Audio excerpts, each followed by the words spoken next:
Hey guys, welcome back to 50 Days of AFL Fantasy. Today I'm talking about the GWS Giants tradie, Clayton Oliver. He came over from the Demons at the end of last year. And we're going to see him in the Tsunami Orange this year. And I think that is potentially a match made in heaven. So Clayton Oliver, obviously, we all know, had a bit of trouble the last few years. He's just hasn't been in the same form we all knew him to be like 3 or 4 years ago when he was tunning up every year. I think he's tunned up, had an average of 100 a few times in his career, especially in the early days. But yeah, a bit of struggle in the last few years off the field. Can't get it going on the field. I think the Demons, he was just done with them in the end, unfortunately, for Demons fans. But maybe it's fortunate. Maybe it's greener pastures for both teams, I think. So Clayton Oliver at the Giants, in there with Finn Callahan, Tom Green, and not with Josh Kelly, because Josh Kelly is going to be injured for the next few months with, I think it was a hamstring or a knee issue or something. So there's your top three right there. Finn Callahan, Tom Green, Clayton Oliver. That is just so sizzling and exciting in my mind, especially with some of the news we're hearing from Clayton Oliver in the preseason so far. He's hit the ground running. People are very excited for what he's going to do this year. Can he get back up to that 100 average by the end of this year?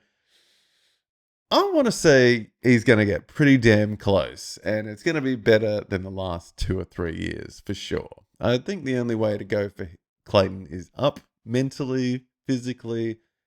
Feels like the Giants just want him there. I think they're going to give him the role, and yeah, you got to have that good faith in your players as well. You got to have that connection with the coaches, with the club. So feels like he has that, and it feels like they're ready to throw the chest at him and just let him get to work, I think, at the Giants. And still 28, still, in my mind, plenty to give in the AFL. And we'll see how he goes at the Giants, but I think he's in for a great year this year. Looking at the depth there a bit more, Ryan Angwin, Stephen Cornelio, Xavier O'Halloran, uh, Toby Bedford. Some of these guys get in the middle a little bit, but Stephen Cornelio, probably the biggest name there, but he has fallen off a cliff the last couple of years. I just don't see him getting up to standard in the midfield anymore, getting those CBAs. I think he will be going forward, or God forbid, hopefully he doesn't get injured again. So just a risky one there for the future. And 32 years old. Harry Ralston is one of the midfielders I do have my eye on for this year or next year. He's one that had an injury early in his draft, or just after he got drafted, and missed like a whole year. It might have been an ACL. Played 10 games last year and finished with an average of 51 with a couple of substitutions in there. So he could be one to keep an eye on as well. Lots of draft picks here from the last few years, but I think the other one maybe to keep an eye on there with the GWS midfield is Jack O, or Jack Off, I think his name is. But unlucky name, but I think he's a fantastic player too, and could be in for at least a little bit of game time this year. So a nice rookie to keep an eye on.